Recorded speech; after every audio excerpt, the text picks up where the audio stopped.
listos? Hoy traemos un mensaje, ¿verdad? El mensaje de este día. Lo he titulado Renuncie a su ídolo. Y siempre en algunos mensajes acostumbro de colocarle un subtítulo de que más o menos se va a desarrollar el mensaje y le coloqué: deshágase de su reputación. El mensaje espero que el Señor pueda ministrar a nuestro corazón. Y hay algo muy especial, ¿verdad?, que quiero contar, y es básicamente mis primeros años. Quiero hablarle acerca de mis primeros años en el cristianismo. Por allá, eso fue hace como unos 2-3 años. Tenía aproximadamente 17 años de edad. Nada, eso fue ya hace bastante tiempo. Tenía como decir 16, 17 años de edad. Y yo recuerdo que claro, previo a eso puedo reconocer que tuvimos un trabajo de familia. Mi abuela siempre se levantaba desde temprano y me leía el Génesis, por lo menos lo que recuerdo, y nunca faltó por lo menos una enseñanza en la casa, nunca faltó algo. Pero mi inquietud y mi interés por las cosas del Señor comenzaron cuando abrí una Biblia y comencé a leer. Recuerdo que comencé a leer Mateo, el Evangelio de Mateo. Un hermano me dijo: no, léete los Evangelios, comienza por Mateo. Y comencé a leer Mateo. Le confieso que no entendía nada. Estaba leyendo, no entendía nada. Pero sucedía algo en mí que disfrutaba la lectura. Era algo extraño. Aunque no entendía, estaba disfrutando lo que estaba leyendo. Y de verdad me causó bastante, no curiosidad, me causó bastante emoción, porque habían pasajes que no los entendía y lloraba. Yo decía, wow. Y después, a partir de ahí, dijo: no, voy a empezar a ir a la iglesia. Y comencé a ir a la iglesia. Le dijo a un hermano, y me dijo: bueno, te voy a pasar buscando a las 9:30, a las 9, antes de las 9 en los servicios. Y bueno, empezamos y llegamos a la iglesia. Empezamos a llegar acá a la iglesia, y empecé yo en medio de un grupo muy pequeño, era una congregación pequeña, es acá en la iglesia de El Salvador, pero era una congregación muy pequeña, y aún así disfrutaba los servicios, aún así disfrutaba los coritos que estaban. Y yo decía: oye, me empezó a agradar el asunto. Pero había algo que me fue muy difícil. Le confieso que me fue muy difícil. Aunque yo tenía la intención y el amor, yo hoy puedo identificarlo como amor que le tenía a Dios y el llamado que Dios estaba haciendo en mi vida. En ese momento no lo entendía, pero aunque sentía esa pasión por Él y ese interés por las cosas del Señor, había algo que se me hizo muy difícil, pero de verdad muy difícil. Y es que yo quería, o no quería más bien, que mis amigos del barrio se dieran cuenta o supieran que yo estaba viniendo a la iglesia. No quería eso. Y como fuera posible, yo trataba de ocultar que yo estaba yendo a la iglesia. Los domingos venía muy temprano, me levantaba, venía. Les confieso que habían domingos que decía: no, hombre, yo para eso, ¿qué hago yo metido en eso? Nada. Pero resulta que dejaba de ir un domingo y al otro domingo no podía dejar de ir, y había algo que me impulsaba. Le confieso que habían domingos, hoy lo entiendo, pero en ese momento no entendía lo que estaba pasando, porque no querían, le repito, no querían que mis amigos de la adolescencia, mis amigos de la juventud, se enteraran de que yo estaba asistiendo a la iglesia. Y había domingos que decía que no iba a ir, y me vestía. Yo decía: no, yo no voy a ir, me vestía. Y recuerdo que pasaban la Fórmula 1, siempre veía la Fórmula 1 antes de venir a la iglesia. No andaba yo diciendo: no, voy a hacer una oración de 3 horas antes de ir a la iglesia. No, yo prendía el televisor, veía mi Fórmula 1, se acababa la Fórmula 1 y yo decía: ¿y ahora qué? Me voy para la iglesia. Y me iba, pero siempre pidiéndole a Dios, imagínense esto, que no me vieran cuando yo iba camino a la iglesia. Porque yo sabía lo cruel que iban a hacer ellos. Yo sabía lo cruel que ellos iban a hacer, y mucho menos yo normalmente me venía a la iglesia sin Biblia. No querían que me vieran con una Biblia en la mano. De verdad, yo decía: no, que no me ven con la Biblia. ¿Por qué? Porque ya después de un tiempo de venir a la iglesia, cuando mandaban a ubicarse, porque eran estudios que se hacían, lo que se llamaba escuela dominical, iban a estudiar. hoy, lo que hoy día podemos conocer como escuela bíblica, que agarramos otros días de la semana para estudiar las escrituras. Bueno, en esa oportunidad lo hacíamos el domingo, cada quien para su clase, nosotros nos quedábamos, y cada quien con su Biblia. Y yo no tenía Biblia. Yo dije, no, tengo que llevármela. Pero ¿cómo me costó? Porque recordemos que las Biblias de antes, porque la Biblia que teníamos en la casa era la Biblia de un abuelo, de mi abuelo que ya está muerto, ¿no? Pero ustedes más o menos conocen ese tipo de Biblias, ¿verdad? No son unas Biblias que hay Biblia de bolsillo, ay, qué linda. No, es una Biblia. Eso es un códice, eso es un rollo, eso es un manuscrito. Y a mí me daba cosa cargar con eso, porque decía, si me ven, cuando nos reunamos en la esquina en la noche, me van a crucificar. Y yo por todos los medios traté de ocultarlo. Usted puede decir, pastor, pero es que no se puede avergonzar. Hoy día no me avergüenzo, pero mis primeros días sí, ¿qué van a decir? ¡Ah, el evangelio! Y entonces me empecé a hacer, Dios mío, me van a desguazar. Esa es la palabra, me van a volver nada. ¿Por qué? Porque normalmente eso es lo que hacemos. Y los jóvenes son muy crueles. Bueno, los adultos también, ¿no? Pero los jóvenes a veces no, cuando estamos encompinchados, eso era de. Y eso era echar, siempre buscábamos a alguien para jugarnos, mofarnos y burlarnos de esa persona. Y verdad que es sabroso cuando usted se está burlando de otro, pero cuando se empiezan a burlar de uno, usted como que no, bueno, pero es que... Y ahí fue a lo mejor donde Daniel aprendió a jugarse así en público y bueno, ya... Pero en esa oportunidad yo sabía que eso no iba a ser una noche, 2 noches. Yo sabía que, mano, eso iba a durar mucho. Iban a pasar meses y todavía iba a ser yo el saquito de costal. Y yo por todos los medios traté de ocultarlo. Era un joven, hermano, 16, 17 años. Lo que un joven y lo que un adolescente quiere, el joven y el adolescente quiere ser todo, menos impopular. El joven y el adolescente quiere ser todo, menos el olvidado. Sino que quiere ser el popular, quiere ser el que lo que hacen puedan hablar de él. Eso es el joven, normalmente el joven sin Cristo, ¿no? Y recuerdo que en esa oportunidad yo estaba en el liceo y bueno, Daniel en el liceo, puedo decir que era Daniel, no, el catire, el beisbolista. Aunque usted no lo crea, yo tenía marcado los cuadritos. Ahorita también tengo marcados él. Pues yo practicaba béisbol. No, mano, yo era un atraco, y ahorita yo no sé, ahorita bueno. Pero yo, mano, y las niñas, porque era así, yo soy el popular, ay, muestran los cuadritos, y yo muy orgulloso, el día pago mucho la barriga, pero dicen, y yo, puros abdominales, eso estaba, pero ese era Daniel, era el popular. Ahora yo decía, Dios mío, si yo digo que ahora soy evangélico, no, decía yo, no. Pero yo amaba, me gustaba venir, eran mis primeros meses, eran mis primeros pasos. Y quería ser todo, o el joven quiere ser todo, menos impopular. Y si hay algo que tenía el cristianismo, porque ahorita la cosa como que, no sé si se convirtió en moda, no sé, pero gracias a Dios por eso, ¿no? Que hay muchos que dicen, yo soy cristiano, ¿verdad? Y por sus frutos los conocen, no vamos a hablar de eso, ¿no? Pero en ese entonces, la referencia que teníamos del cristianismo, ¿cuál era? Es posible que sea la viejita de aquella bodega que tiene la faldota bien grandotota y que siempre vive diciendo aleluya, gloria a Dios. Esa era la referencia que había.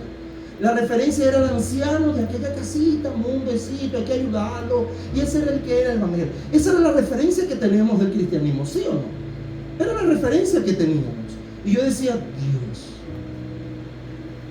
Era sinónimo, y decía, no. Porque el cristianismo es que nunca fue popular. Hoy día es porque está globalizado y bueno, hay muchas corrientes y no vamos a hablar de eso. Pero hablando de lo popular, el cristianismo no tenía nada que ofrecer. Normalmente se dice que es aburrido, cosa que lamentablemente Satanás ha cauterizado la mente de muchos y ha dicho, la iglesia, el cristianismo es aburrido, lo que dice. No, la vida hay que vivirla, eso es para los viejos. Normalmente ese era el cristianismo era para los ancianos, el cristianismo era para aquellos que querían huir de una situación de alcohol, una situación de drogadicción. aquellos que habían salido de la cárcel. Para ellos era el cristianismo. Cuando me preguntaban, ay, pero es cristiano, sí, yo, ay, pero ¿por qué? Así como que qué lástima que este muchacho es cristiano. Claro, ya había superado esa etapa, ¿no? Pero normalmente ese era el sinónimo del cristianismo, no era popular por ningún lado. Y Satanás en ese tiempo había hecho muy bien el trabajo. Recuerdo que cuando por ejemplo, había un dueño de una carnicería que se convertía, eso era como que el dueño de la carnicería que ya se convirtió, ¿viste? Ahorita apelamos a quién, el artista tal y el otro artista, y cuando el otro se arrepintió, y ahorita vemos que como que Ricky Martin aceptó al Señor, y después vemos que el otro, ¿cómo es? ¿El de quién?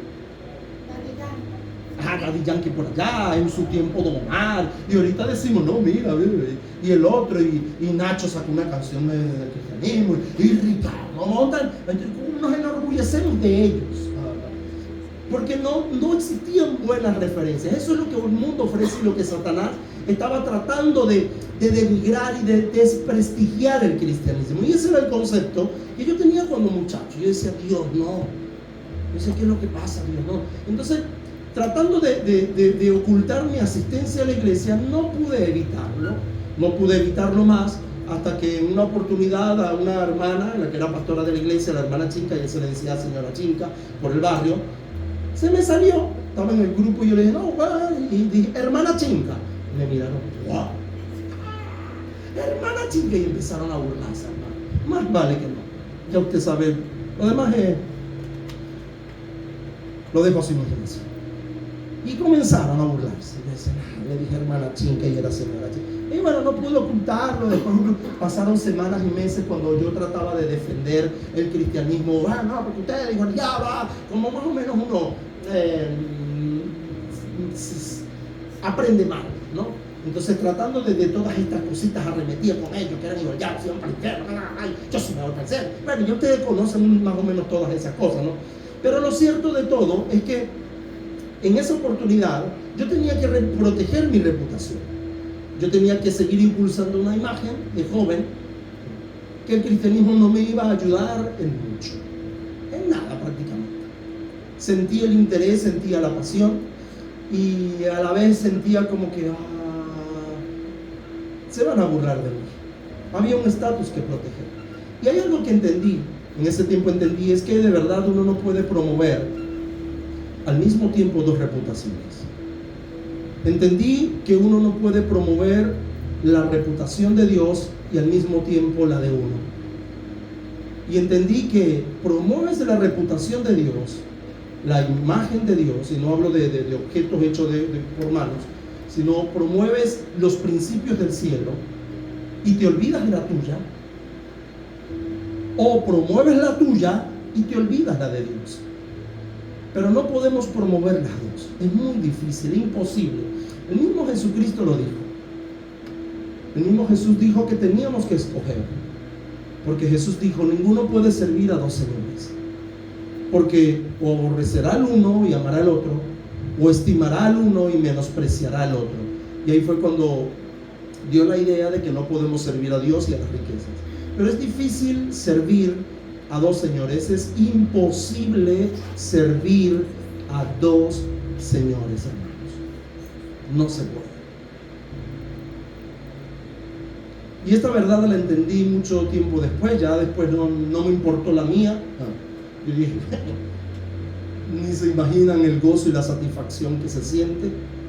De verdad que es una bendición del cielo ser cristiano. Y cuando uno comienza a conocer el cristianismo, usted dice, esto es lo mejor. Recuerdo que ayer en clase, en Escuela Bíblica, estábamos hablando acerca de los aportes que había dado el cristianismo a nuestra sociedad. Y hoy día todo lo que usted hace, trabajos que usted tiene, y aún, escuche, y aún su educación, en gran parte depende al cristianismo. En la Edad Media el analfabetismo reinaba y las personas comenzaron a leer y a escribir gracias al cristianismo. Comenzaron los protestantes y dijeron, ¿cómo meditarán en las escrituras si no saben leer? Porque el analfabetismo era el que reinaba. Por eso vemos a Miguel Ángel, por eso vemos a Rafael tratando de explicar lo que está en la Biblia a través de sus imágenes, a través del arte. Y la gente veía, mira, esto fue cuando Dios, no objetos de adoración, cosa que después pasó lo que pasó, pero el arte era el que dominaba, porque la gente no sabía leer. Y ahí fue cuando los protestantes dijeron, vamos a hacer algo, vamos a crear, y fue donde se creó en Zúrich la primera institución, siempre lo digo, la primera institución pública, educativa pública, que iba a enseñar a la gente a leer. Porque la Biblia dice en Josué, meditarás en ella, ¿en qué? En la palabra. Y ellos se preguntaban, ¿cómo la gente va a meditar en la palabra si no sabe leer? Enseñémosle a leer. Y ellos comenzaron esa campaña, cosa que está un poquito escondida en la historia, pero está. Y hoy nuestras instituciones públicas, o la institución o el derecho a la educación, viene del cristianismo. Y hoy vivimos en una sociedad occidental fundamental en el cristianismo. Y muchos se avergüenzan de ese cristianismo. Por eso que el conocimiento nos ayuda, no nos ayuda, el conocimiento de la verdad nos hace libres.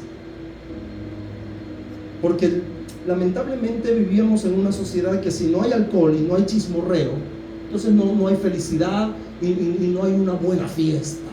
Pero yo les puedo decir ahora que sí, no es necesario de alcohol, no es necesario de sexo ilícito, no es necesario ni aún de andar chismorreando. Porque ¿qué hacen? ¿Tú sabes lo que pasó con Fred? Y nos recreamos en hablar de los demás. Y el cristianismo te brinda esperanza. Y de eso nos vamos a avergonzar. Entonces yo decidí, dije, la reputación aquí, la que hay que defender es la del cristianismo, es la de Dios. La mía no vale. La mía no vale. Y quiero hablar de un personaje que también hizo su escogencia. Y yo creo que muchos, o no voy a decir todos, pero sí una gran mayoría de los que estamos aquí, hemos pasado por una situación similar. Hemos pasado por una situación similar. Decir iglesia, ahora invitar a alguien a la iglesia, Dios.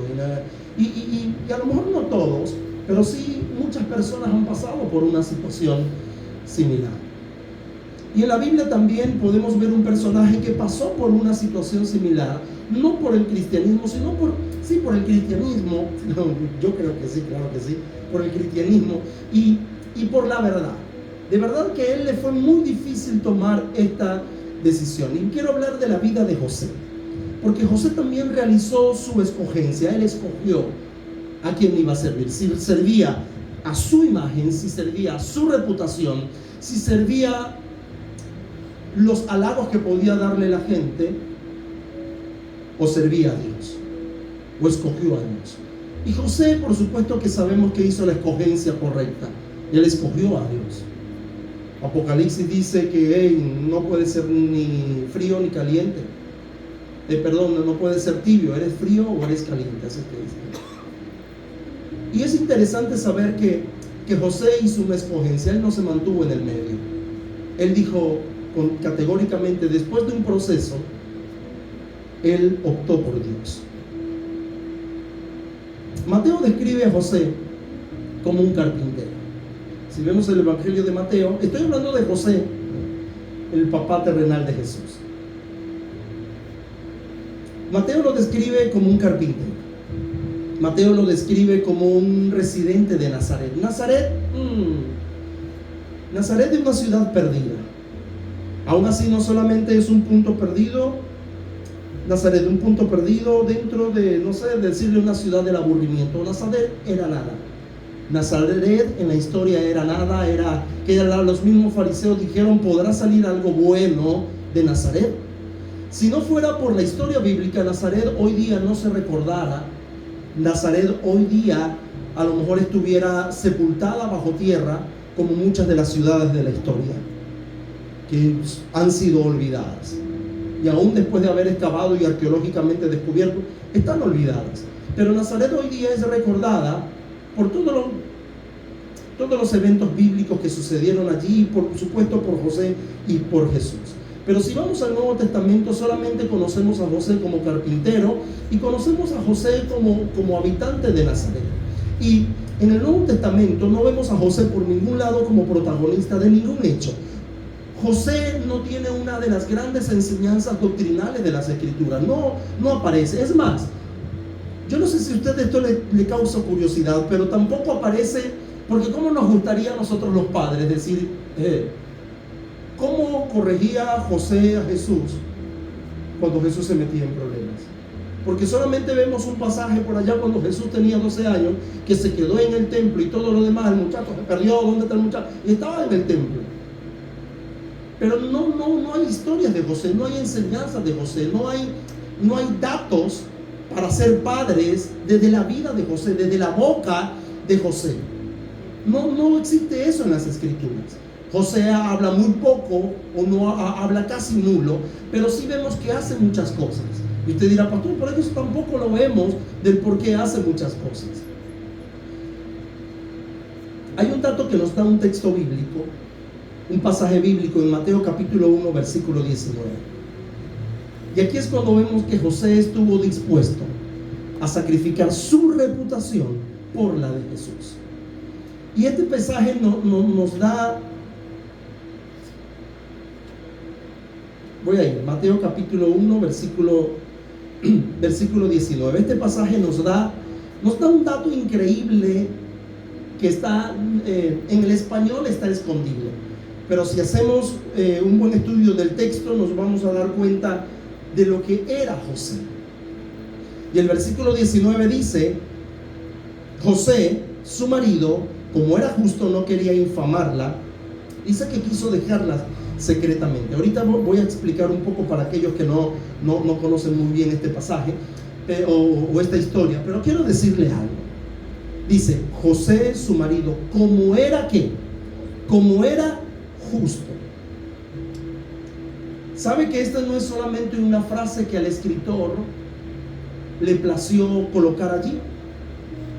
Esta frase es un título que se le daba, a lo mejor no a los rabinos, no a los grandes maestros ni a los líderes religiosos, pero sí se le daba a personas importantes dentro de una sociedad tan legalista y tan religiosa como la cultura hebrea. Hijo, esto fue un título que se le dio a José, como era justo. ¿Sabía usted que esta palabra usted la busca? Busque la palabra cuando tenga la oportunidad, no se vaya a perder el mensaje por andar buscando esta palabra en Google, pero busque la palabra Tzadik, T-S-A-D-I-Q. Bueno, eso era José. José era un Tzadik, era una persona que había sido declarada por los líderes religiosos de su aldea, de su ciudad, había sido declarada como justa. A José lo declararon justo, por eso Mateo escribe, como era justo. ¿Por qué? Porque los líderes religiosos dijeron, José se ha ganado el título de justo. A lo mejor no es un gran maestro, a lo mejor no es un gran orador, a lo mejor no es alguien importante dentro de la sociedad religiosa y legalista del siglo I, pero sí se ha ganado un título dentro de esa sociedad, un título que lo hace importante, y es el título de Tzadik. Los Tzadik tenían alguna función, ellos estudiaban la ley de Dios como todos, pero ellos tenían un lugar muy importante porque ellos se encargaban de estudiar la ley de Dios. Ellos se mantenían en la sinagoga, ellos no solamente estaban presentes con frecuencia en la sinagoga, sino que eran los que ayudaban a que la sinagoga pudiera ser un buen lugar de reunión. Y ellos estaban allí siempre en la sinagoga. Ellos observaban los días santos, eran los observadores, eran los que veían y decían, bueno, mira, aquello. Iban las personas a consultar con ellos porque tenía el título de Tzadik. No solamente los días santos, sino también las restricciones alimentarias. Ellos conocían y estaban empapados de la ley. Los Tzadik eran los que recitaban el Shema. Y bueno, son cosas que es digno de que si usted es curioso a la hora de investigar, ahí les dejo algunos datos, ¿no? Pero ellos eran los que recitaban el Shema. Y si había algo por lo que José se enorgullecía, era por el título Tzadik. José a lo mejor no se enorgullecía por ser carpintero, tenía un oficio, pero José lo que se sentía a gusto y decía, gracias Dios, era por ser Tzadik. tenía un lugar importante en la sinagoga, tenía un lugar importante dentro de una sociedad como la judía, como la hebraica. Y eso lo hacía sentir bien, lo hacía sentir satisfecho. Él decía, carpintero, bueno, me gano la vida con eso, pero lo más importante es que yo sea un exadí, alguien reconocido, alguien que la gente lo toma como digno de algún consejo, de algo, para beneficio de esa persona.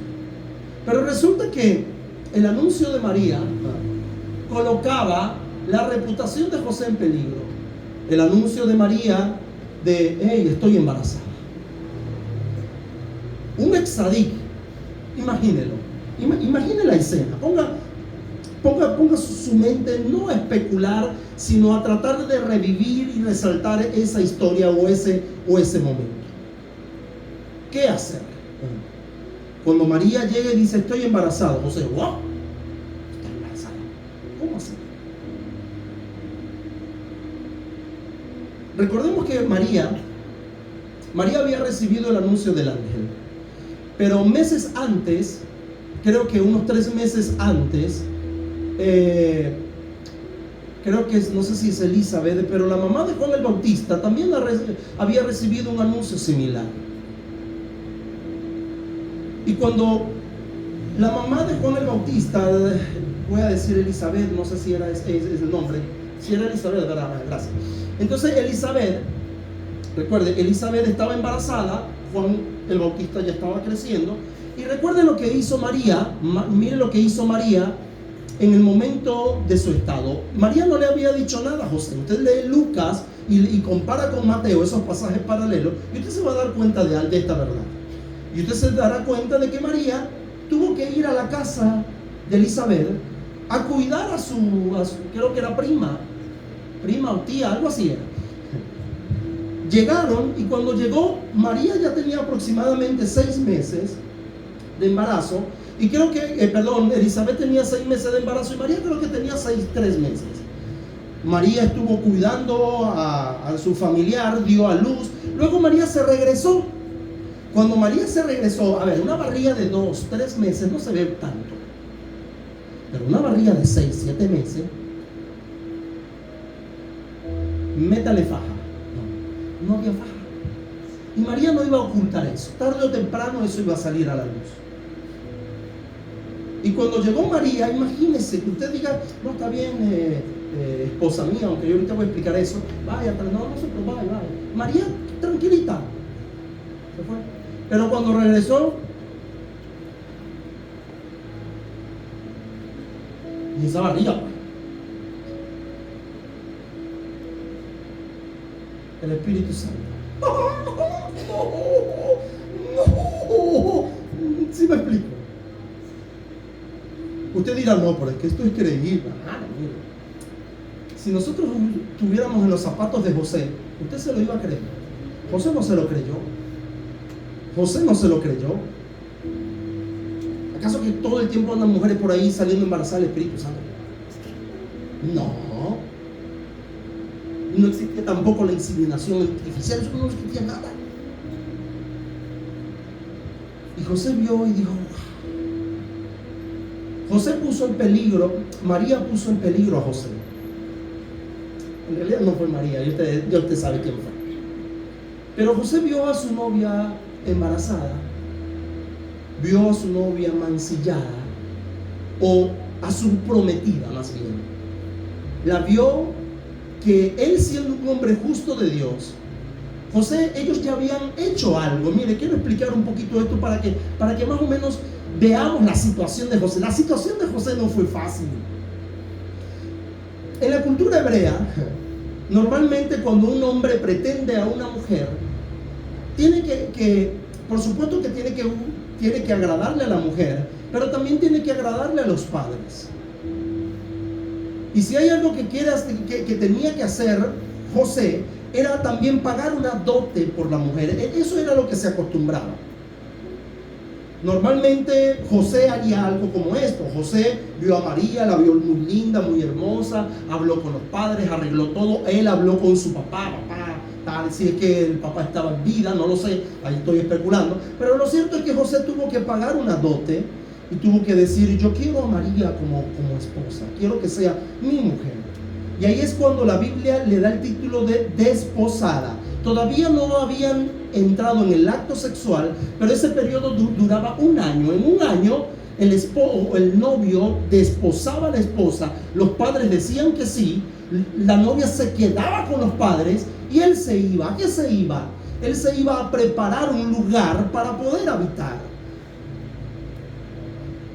Y él comenzaba a preparar, no sé, un rancho, 4 paredes o una casa, no sé, dependiendo de los recursos. Dependiendo de los recursos, José o el hijo, era la cultura hebrea, el hijo junto con el padre comenzaban a preparar un lugar. Ahí es cuando nos suena la frase que dijo Jesús: yo me voy, pero voy a preparar un lugar. ¿Para quién? Para la boda del Cordero. Ahí le dejo ese nombre. Entonces ellos comenzaron a preparar ese lugar. José estaba trabajando en eso. Él estaba trabajando en eso con la ayuda de la familia, estaba trabajando en eso. A lo mejor tuvo que ahorrar, dijo: bueno, ya este año no voy a tener que andar comiendo tanto en la calle, porque necesitamos ahorrar, porque necesitamos preparar.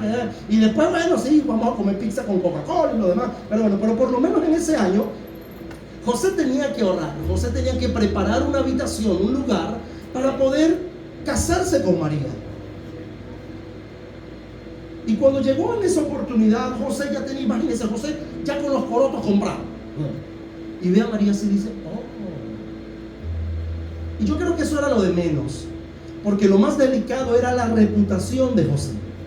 Eso era lo que estaba en juego. Cuando José vio a María, vio por un lado la ley. Él era un hombre justo, él era un exadic, era un observador de la ley. ¿Y qué se hacía con las mujeres adúlteras? Se les apedreaba, morían lapidadas. Y José se preocupó. Por un lado, José tenía la ley. Por otro lado, José sentía el amor. La ley le ordenaba que María tenía que morir lapidada, pero el amor le decía que tenía que ser perdonada. Y José estaba angustiado, hermanos. Porque no crea que cuando José recibió la noticia y vio todo esto, dijo: ¡ay, calidad! No, él no dijo eso. Él se preocupó. Así como todos o cualquier esposo y esposa se puede preocupar ante tal situación. Porque eso no es alegría, ¿verdad?, para la esposa. ¡ay, qué bueno! Te fuiste por ahí y regresaste. Vamos a hacer una fiesta, una revelación de sexo y demás. No, eso es preocupante. La Biblia dice que José estaba muy preocupado, porque dice que José, su marido, como era justo, no quería infamarla. Dice que quiso dejarla secretamente. Él no quiso exponerla ante la ley, sino que dijo: voy a dejarla secretamente mientras pienso qué hacer. Porque no podían ocultarla. ¿Cómo la ocultaban, hermanos? Por Dios. Yo tengo una tía, ojalá no escuche esto por YouTube, no, yo creo que no. Ella salió una vez embarazada. Hermano, de verdad, esa barriga no se le vio hasta cuando dio a luz. ¿Sabe por qué? Ella se había fajado.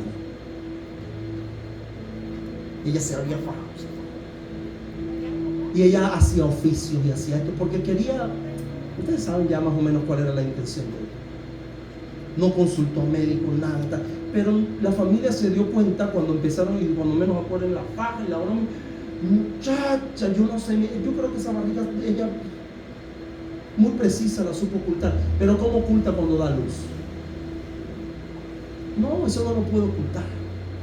¿Cómo oculta cuando ya está el muchacho? No se puede. Entonces José quiso mantener eso oculto por un tiempo, por amor, no por alcahuetería. Él que estaba pensando a ver qué hacía. Porque el versículo 20 dice: y pensando él en esto. ¿Usted qué cree? José pasó noche sin dormir, ¿sabía? Ninguno se va a la cama en paz cuando ve el lecho de su cama, de su casa mancillado, y dice: Dios. Y él pensó: pensaba no solamente en la traición, él también pensó en la reputación, él pensó en el que dirán, él pensó en la ofensa, él pensó en muchas cosas. En eso pensó José, porque dice que él estaba pensando, porque él no estaba pensando, ¿en qué estaba pensando? No estaba pensando en recrearse, él estaba pensando en cómo salir de ese atolladero y poder manejar estos sentimientos que él tenía. Pero aquí es cuando vemos que aquí un ángel del Señor se le apareció en sueños. Por eso estoy convencido que Dios no nos va a dejar que las preocupaciones nos sumerjan, hermanos. Es posible que hoy podamos estar preocupados por algo, que hoy hay cosas que no nos dejen dormir. Pero si usted tiene la verdad y usted se ha comportado correctamente y está padeciendo por justicia, Dios va a ser su defensor. Dios lo va a ayudar. Porque es lo que pasó con José. Dice que él se le apareció en sueños y le dijo: José, hijo de David, no temas recibir a María tu mujer, porque lo que en ella es engendrado del Espíritu Santo es. Esa fue la orden que le dio el ángel. José se levantó de la mañana y la aflicción se fue, la opresión se fue. Mientras José estaba dándole largas al asunto para buscar una solución, Dios estaba en el cielo ordenando su plan. Mientras José en la tierra estaba tejiendo su plan, su proyecto, su propósito, en el cielo se estaba gestando un plan. Qué diferente es el cielo de la tierra, hermanos. Qué diferentes son los caminos del Señor a los nuestros. Qué diferente. Y el versículo 20 nos enseña que ¿quién iba a comprar esta historia, hermanos? Que cuando él iba a llegar a sus líderes, no, mira lo que pasó, el ángel, ajá, ya te voy a creer. Imagínense esta conversación. Cuando José da el anuncio, ven a María y José da el anuncio, dice: José, necesitamos hablar contigo. Los líderes, aquellos que le habían dado el título de Tzadik, de santos, dijeron: José, necesitamos hablar contigo. Y nos hemos enterado que María está embarazada. José no sacó pecho y dijo: oh, sí, claro, eso lo he hecho. No. José, imagino que, ¿cómo respondería?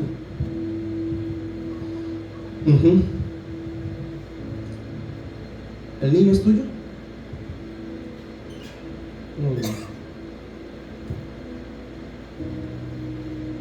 ¿Y tú sabes cómo ha quedado embarazada? A ver, ¿quién cree esta historia? ¿La cree usted? ¿La creo yo? ¿Sabe por qué? Porque estás en las escrituras y es palabra de Dios. Pero en ese momento, en los pies de José, la cosa se iba a tornar muy delicada al principio. José pudo haber inventado una mentira, claro que sí, y pudo haber preservado su lugar en la comunidad y María apedreada, claro que sí. Pero José prefirió decir la verdad. ¿Y sabe qué José ganó con decir la verdad?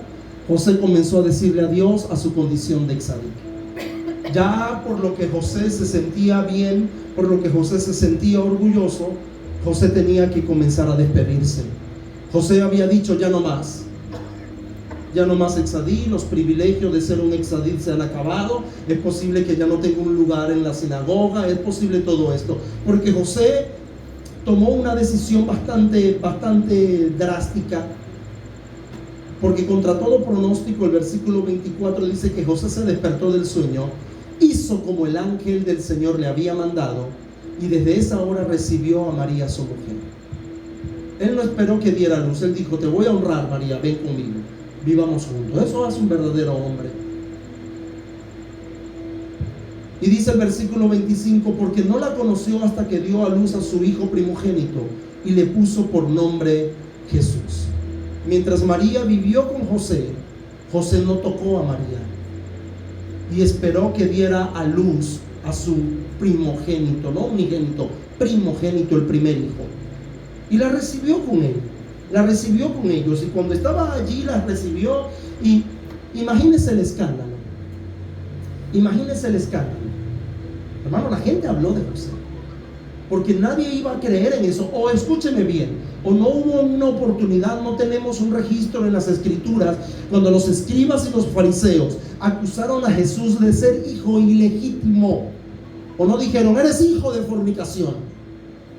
Acusaron a Jesús por eso. Acusaron a Jesús de ser hijo de fornicación, hijo de no un matrimonio. Y vas a andar haciendo estas obras si eres hijo. Eso era lo que creía una cultura como la hebrea. Eso era lo que creía eso. Pero José agarró su reputación y la tiró a la basura, sabiendo que él tenía toda la verdad y que él era inocente de todo lo que estaba sucediendo. Y José cambió ese título de Exadide por una novia embarazada y un hijo ilegítimo, que eso no iba a ser de provecho para nada. Pero él había creído en el anuncio del ángel. Y ahí fue cuando tomó la más grande decisión que cualquier persona haya tomado en la tierra, hermanos. Haber recibido a María, que llevaba en su vientre el Salvador del mundo. No le dijo, y llamarás su nombre Jesús. Llamarás su nombre Jesús. Mire qué privilegio tenía José. El privilegio enorme de colocarle el nombre ¿a quién? Al Salvador del mundo, al dueño del cielo y la tierra. Por él fueron creadas todas las cosas. Y para que se conociera a Jesús como Jesús, José tuvo que dar la autorización. Por eso el ángel le dijo, hey, no le va a tener cualquier nombre. El nombre que tú le vas a poner es Jesús. Le dio instrucciones hasta del nombre. Y le dio el por qué se va a llamar así. Fue de verdad bastante crucial estos momentos. Porque no fue nada más, nació en un pesebre, qué lindo. No, detrás de todo esto hay una historia de vida, recordemos. Recordemos que la Biblia no es mito. Recordemos que no son cuentos de hadas. Son vivencias de personas que caminaron en esta tierra, que respiraban, que sangraban también. Y por eso cuando leemos la Biblia, pongámonos en cada una de esas situaciones. ¿Qué hubiera hecho yo en esta situación? Porque pensamos que todo lo que envuelve a Dios es color de rosa. Está bien, Dios nos ayuda. Pero decimos, este que es cristiano, mira como que tiene más problemas. ¿Quién dijo que no íbamos a tener problemas? ¿Quién nos metió ese cuento?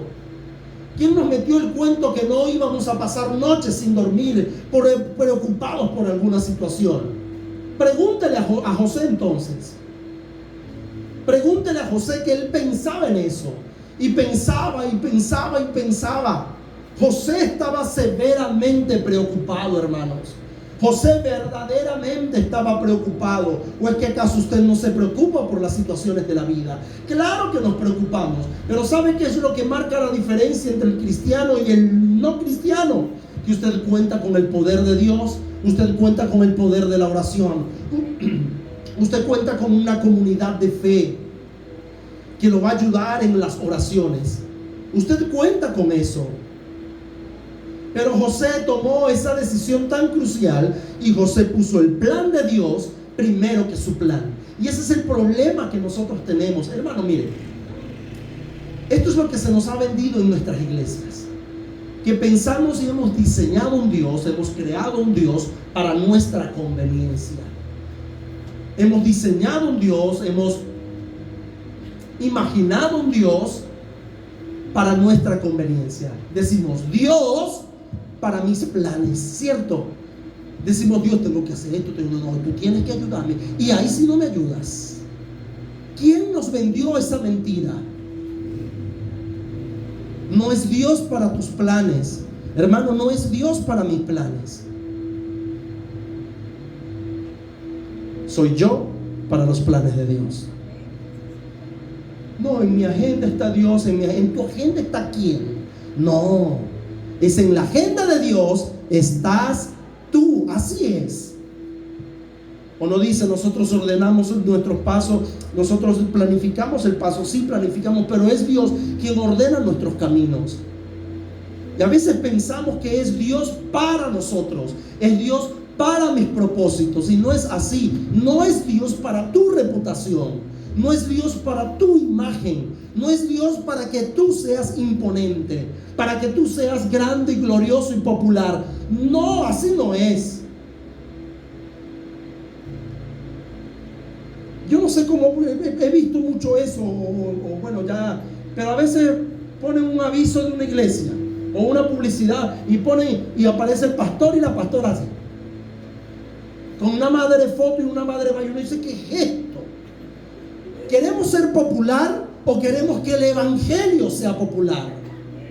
¿Qué queremos? ¿Queremos que sea Dios sacando adelante sus propósitos a través de mí, o nosotros haciendo lo que queramos y tomando a Dios como títere? Así no es Dios. Estamos mal enseñados. Nos han enseñado un evangelio que no es. Así que recuerde, digámosle al Señor: Señor, yo me planifico, pero no es mi plan. Es tu plan, Señor. Es tu plan, Señor. Es tu plan. No es Dios en mis planes. Somos nosotros metidos en el plan, metidos en la agenda del cielo.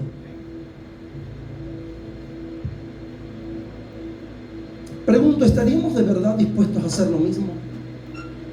¿Estaríamos dispuestos a renunciar a nuestra reputación para ver nacer a Jesús? Para ver nacer a Jesús en todo lo que hagamos, para ver nacer a Jesús en nuestro mundo. A ver, pregunto, ¿todavía estás guerreando por tu imagen? ¿Estás luchando por cómo te ve la gente? ¿O no te importa lo que la gente diga? Porque hay otra cosa, hermano. Y no hablamos de alcahuetería. Hay gente que dice, hace lo malo, y a mí no me importa que diga lo que diga la gente, no me importa. Y a veces sí te importa lo que diga la gente, pero si estás haciendo lo malo, hey, la opresión demoníaca estará sobre la vida del hombre y de la mujer, porque Dios no puede estar ahí. Pero si estás haciendo lo bueno y estás sufriendo penalidades, el Señor va a hacer un milagro como lo hizo con José. Estás preocupado, el Señor va a hacer un milagro. Dios va a decir, tranquilo que yo estoy en el asunto. Dios enviará a los magos de donde sea. Recuerde que llevaron las especias, incienso, mirra y oro, y eso le sirvió a José, porque tuvo que dejar de trabajar para cumplir los propósitos de Dios. ¿Usted sabe cuántos propósitos tenía José? ¿Cuántas mesas tenía por hacer? ¿Cuántas sillas de madera tenía por hacer?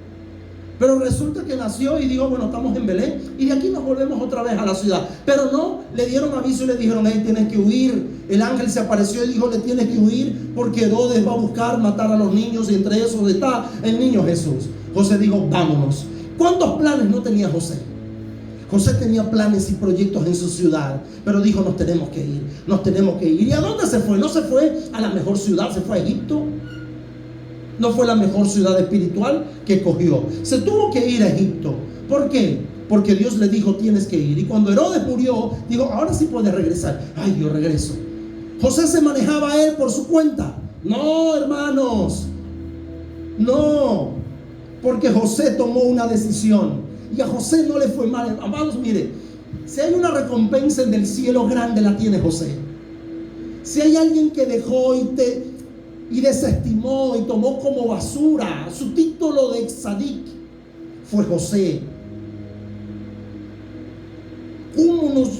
¿Cómo amamos los títulos? ¿Cómo amamos lo que se nos coloca antes del nombre? Eso está bien, eso es respeto, eso no está mal. Pero debemos de tener cuidado que tu corazón no se infle porque tengas un título. En una oportunidad estaba hablando con un personaje que era ingeniero. Ingeniero. Está bien, vamos a identificarlo como ingeniero. Pero después él se acerca y me dice, oye, me siento bien cuando me dicen ingeniero. Y yo, no, tiene un problema en el corazón. ¿Y sabe que no solamente suceden con los ingenieros? También suceden con los pastores. Ay, que le digan, ay, usted tiene que decirle pastor a uno. Una oportunidad yo le dije a un pastor, hermano pastor. Más vale que no. No, es que tú me llamas hermano pastor, tú me tienes que llamar pastor.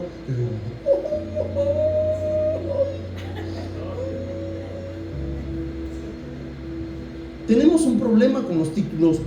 Cuando aprendamos a vivir lo que José tuvo que dejar, amados, vamos a ver la gloria. Mire, vamos a ver cómo Jacob, ángeles bajaban, ángeles subían. José lo veía en sueño. José recibió la dirección del Padre. tenía un propósito del mundo en sus manos. Iba a proteger a Jesús, no era cualquiera. Pero Dios desde el cielo estaba gestando un plan y le dijo: hey, no, esa mesa que tenías por hacer en la carpintería va a tener que esperar, José, vete para Egipto.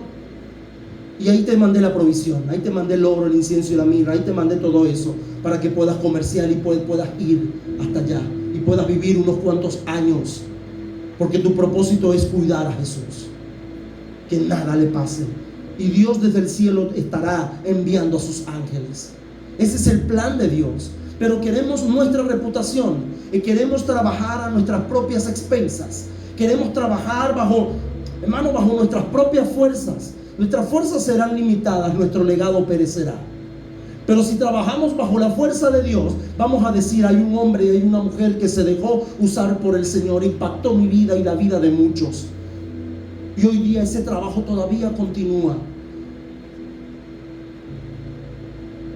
Suponga, hermano, que usted es un gran fotógrafo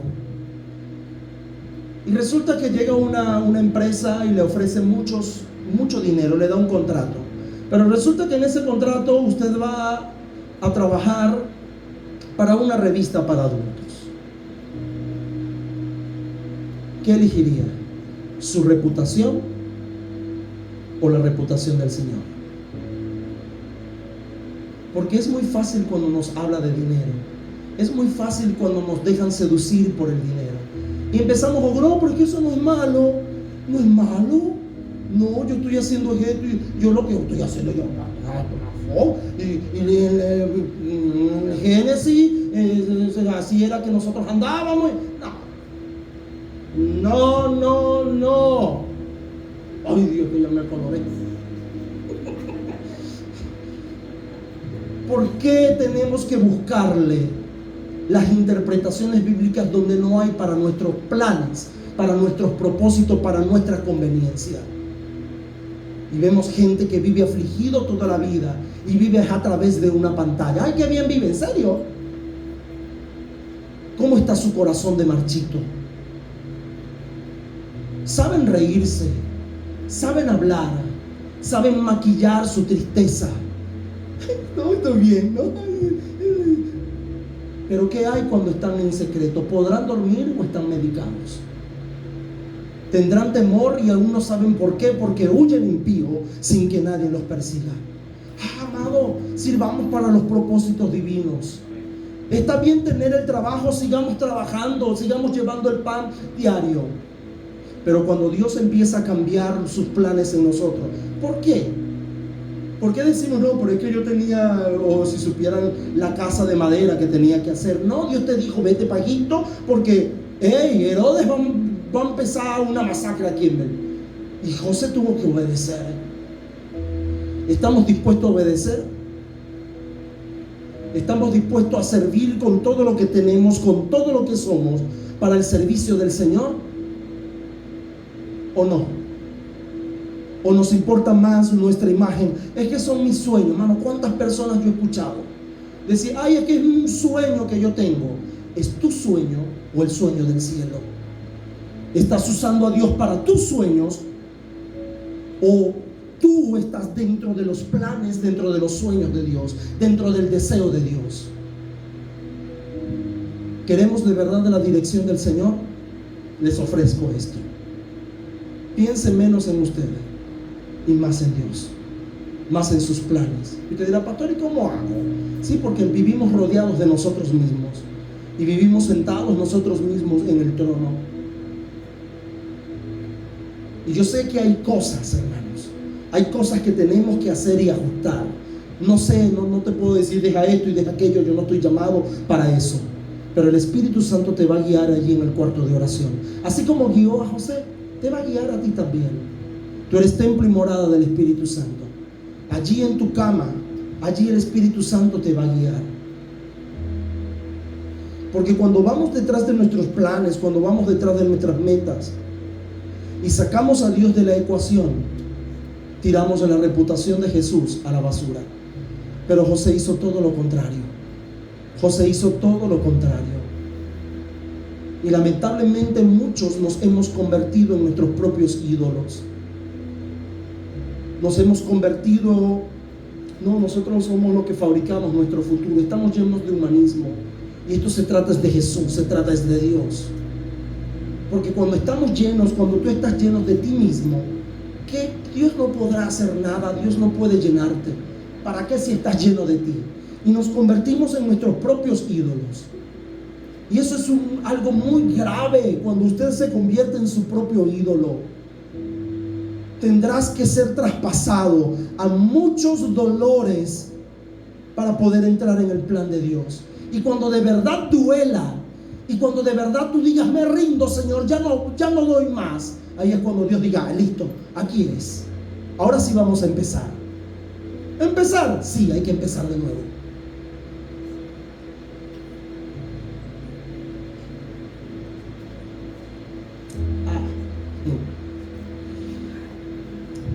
Bueno, mire, Dios es experto en desinflar egos. Dios es experto en pinchar egos. Y yo le aseguro que Él mismo te va a ayudar. Dios te va a ayudar a desinflar el ego, porque eso te va a hacer bien. Todos los que estamos aquí tendemos a eso. Y toda obra excelente, la Biblia dice que despierta envidia en el corazón de los hombres. Usted haga las obras con excelencia para Dios y no para que lo aplaudan. Glorifique a Dios. Está bien el reconocimiento, pero recordemos que la gloria es del Señor. Recordemos que la gloria y la honra es del Señor. Porque si no fuera por Él, no logramos lo que hoy día podemos lograr y lo que hoy día podemos tener. Está bien tener una casa, un carro, está bien tener un buen trabajo, está bien tener todo, pero pregunto, ¿estamos viviendo para los propósitos de Dios? Mira el joven rico, la historia del joven rico. El joven rico llegó con el ego inflado.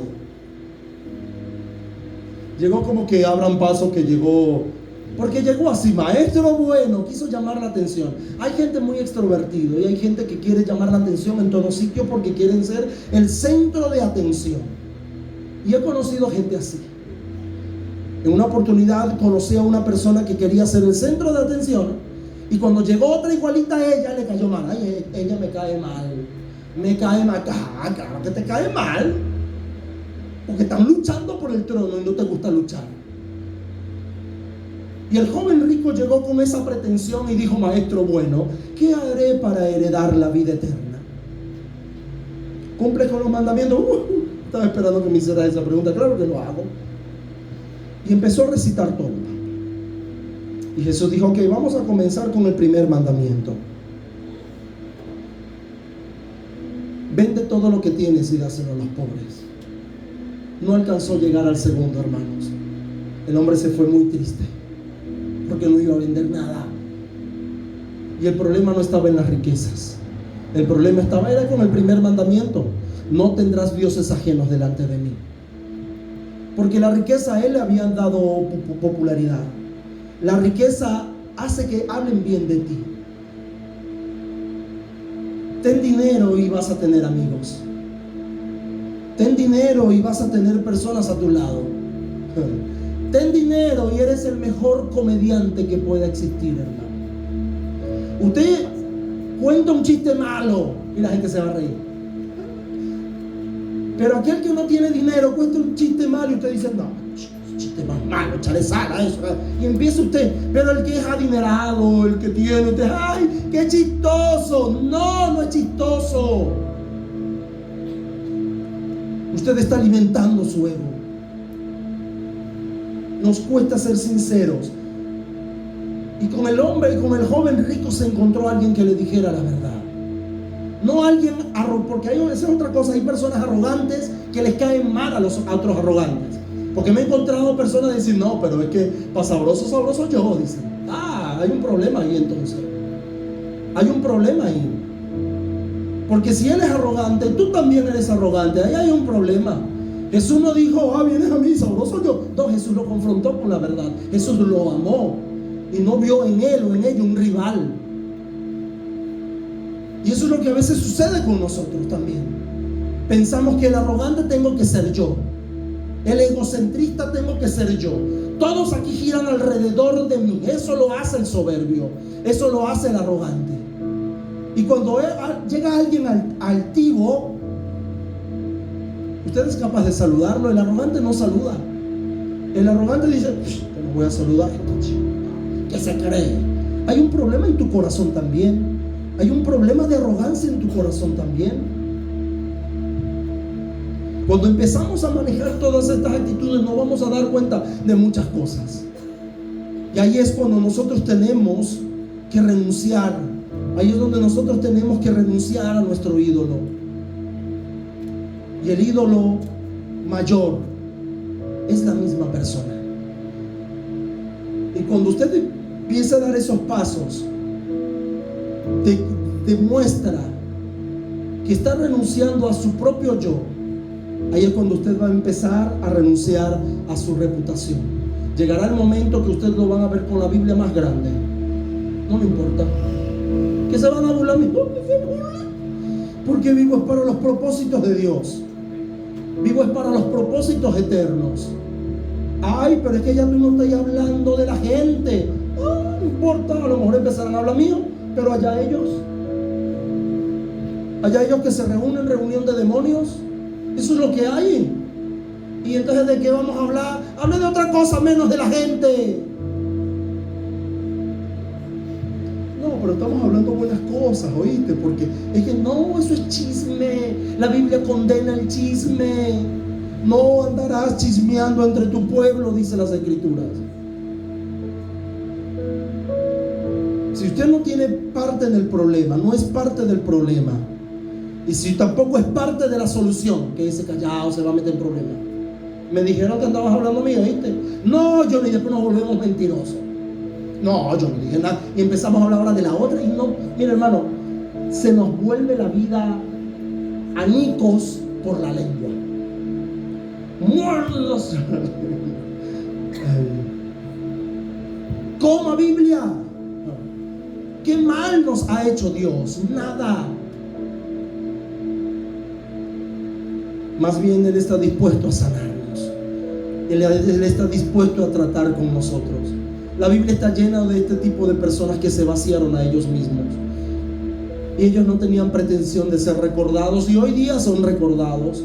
Pregúntele a Mateo, por ejemplo. Mateo, en el evangelio que escribió, ¿sabe cuántas veces aparece su nombre? 2 veces. Pero si hoy tuviéramos una oportunidad de escribir un libro, ¿sabe qué foto aparecería? La del escritor. Y una biografía, porque a lo mejor es lo que piden los editores. Pero a Mateo no aparece esto. Mateo, cuando escribió el evangelio, no habló de su vida. ¿Habló de quién? De la vida de Jesús. Y solamente 2 veces aparece el nombre de Mateo en el evangelio. Juan, no aparece en el evangelio de Juan el nombre de Juan, porque aprendieron a renunciar a su ídolo. Ese Juan que le dijeron: mamá, habla ahí para que nos sentemos allá a la diestra, uno acá, uno al otro, Señor, cuando vengas en tu reino, un hijo a tu mano derecha y otro hijo a tu mano izquierda. Y yo: no está en mí el darlo, esa posición de honor. Pero Dios trató con el ego de sus discípulos, así como va a tratar con tu ego. Antes de la caída viene la altivez. Qué difícil es el altivo. Qué difícil es ser altivo. Qué difícil. Será avergonzado. Será avergonzado. No una vez, reiteradas veces. ¿Por qué? Porque Dios hará. Dios te destituirá del trono, porque eso le corresponde a Él. Y ese Juan tuvo que sufrir muchas adversidades. Y cuando escribió el evangelio aprendió la lección. No menciona su nombre. Menciona algunas referencias al discípulo que amaba. Menciona algunas referencias. Lucas escribió uno de los 2 libros más importantes de la Biblia. El evangelio de Lucas en el primer tomo y un segundo tomo que fue el libro de los Hechos. Y no aparece el nombre de Lucas. Dice: yo, Lucas, sumo pontífice de la summa cum laude. No aparece nada de eso. Lucas le escribe a un Teófilo: quiero poner en orden todas las cosas, he investigado, he hecho, y ahí está. Porque el que se debe conocer es Jesús. Es Jesús. Si usted quiere ser promovido y conocido, Su lugar no es el reino de los cielos. El infierno está lleno de altivos. El infierno está lleno de arrogantes. Pero si usted quiere ser participante de la gloria de venidera, de los propósitos divinos, su lugar es el cielo. Su lugar es la iglesia. Su lugar es estar entre los humildes, que no están luchando con la arrogancia. Claro que están luchando con la arrogancia, pero están dentro de una comunidad de fe que nos recuerda, cuidado, porque Dios desinfla egos a través de nosotros. Dios nos ha dado una agujita, vamos a explotarte aquí porque te dan mucho vuelta. Dios es experto en esto. David, ¿qué podemos hablar de la vida de David, hermanos? No hay ni un salmo, porque David fue el que escribió la mayoría de los salmos. No los escribió todos, pero escribió la mayoría de los salmos. Y no vemos un solo salmo, uno solo, que haya dicho: yo, David, con mi onda poderosa agarré 5 piedras. Y yo sabía que con una, sí, porque a veces le añadimos a los cuentos. Yo agarré 5 para que vieran que estoy preparado, pero yo sé que con una lo iba a derribar. Y agarré y metí uno y ¡wow! Tumbé. No hay un salmo que diga eso, de su encuentro con Goliat. Pero ¿sabes qué? Si salmos son frecuentes en la vida de David, siendo rey, salmos de desesperación. Salmo que decía: Señor, tengo hambre de ti. Y él era rey. Amado, él no era un electricista. Él no era un limpiador de aire. Él no era alguien que decía: ay Dios, ¿qué vamos a comer? Ay Dios, que tenemos que pagar las cuentas. David no era ese tipo de persona. David era un rey. Y si había alguien que podía inflarse, era David, era el rey. Pero no, desestimó su causa y la tuvo por nada, la tuvo por poco, con tal de que el nombre de Dios sea glorificado y que Él cumpla sus propósitos en mí. Y vemos como David, en medio de la agonía del sufrimiento, cuando David pecó, David lo escribió. Cuando usted peca, no, que nadie sepa. Ay, Dios. Pero cuando David pecó, tenemos el Salmo 32 y el Salmo 51. Pero cuando David triunfó contra Goliat, no levantó la bandera, no. De eso se encarga Dios. ¿Estamos dispuestos a entregarnos, a vaciarnos todo? ¿O queremos seguir siendo, como dijo ese personaje, sabroso? ¿Qué error tenemos, hermanos? Y yo creo que este es el supremo ejemplo que tenemos. En Filipenses capítulo 2, ya lo leímos al principio, quiero volverlo a leer. El versículo 6 al 8 dice de la siguiente manera: el cual, siendo en forma de Dios, no estimó el ser igual a Dios como cosa que aferrarse, sino que se despojó a sí mismo, tomando forma de siervo, hecho semejante a los hombres, y estando en la condición de hombre, se humilló a sí mismo, haciéndose obediente hasta la muerte, y muerte de cruz. Habla de Jesús. ¿Sabía usted que Jesús renunció a todos los privilegios en el cielo? Jesús renunció hasta su gloria, que siendo igual a Dios, ¿no lo dice el texto? Siendo igual a Dios, no lo vio como cosa a que aferrarse, no se aferró a eso, sino que se despojó de todos sus privilegios y tomó forma de hombre. A lo mejor para ustedes es normal decir: tomó forma de hombre, pero para Dios es una humillación tomar forma de hombre. ¿Sabía usted eso? Hay un salmo que dice que Dios se humilla cuando solamente mira la tierra. Cuando solamente Dios mira la tierra, Dios se está humillando. Imagínense tomar forma de hombre, y no hombre cualquiera, porque pudo haber sido el mejor hombre que haya existido, y claro que lo es, pero en cuanto a opulencia, en cuanto a derroche, en cuanto a extravagancia, pudo haber sido el mejor y no lo hizo. Pudo haber tenido una ceremonia fúnebre como la de la reina Isabel, mejor, pero no lo hizo. Murió en la cruz, fue sepultado en una tumba, sin bombos, sin platillos, sin ceremonias, porque eso había que hacerlo rápido. Mañana es reposo, ya 6 de la tarde entra el día de reposo, eso hay que hacerlo rápido. Su muerte no fue muy digna que digamos, honores no hubo. Pero aquí vemos a Jesús cuando resucitó triunfante. Eso es lo que marca la diferencia. Hay personas que creen que nuestro cristianismo se va a mostrar con cosas, con riqueza, con... No, nuestro cristianismo, el cristianismo verdadero se muestra es con el poder de Dios. Que aunque no tengamos nada que ofrecer, el poder de Dios está allí, está siempre presente. Que en los momentos de dificultad a usted lo ayuda Dios. En los momentos de noche sin dormir, de trasnoche, y decir: Diosito, ayúdame. Mire, tenemos una gran noticia, se nos aparece un ángel, como a José, y te dice: mira lo que vas a hacer, nos da dirección. ¿Sabe que es difícil para el que no tiene a Cristo? Qué difícil es no tener dirección. Pero qué bueno que siempre hay un medio de gracia.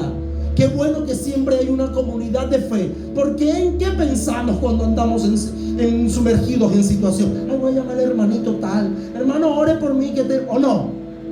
Porque reconocemos el poder que hay, no en ella ni en él, el poder que se le ha dado y se le ha otorgado del cielo. Y ahí se nos acaba riqueza, ahí se nos acaban títulos, ahí se nos acaba todo. Ay, pero es que no, mira, no se viste, no.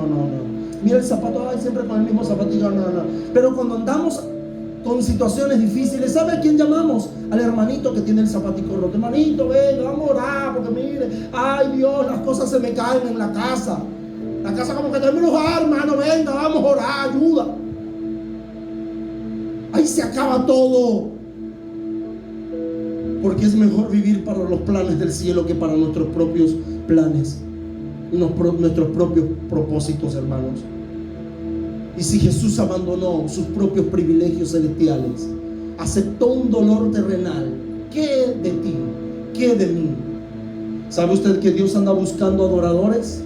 Dios anda buscando personas que estén dispuestas.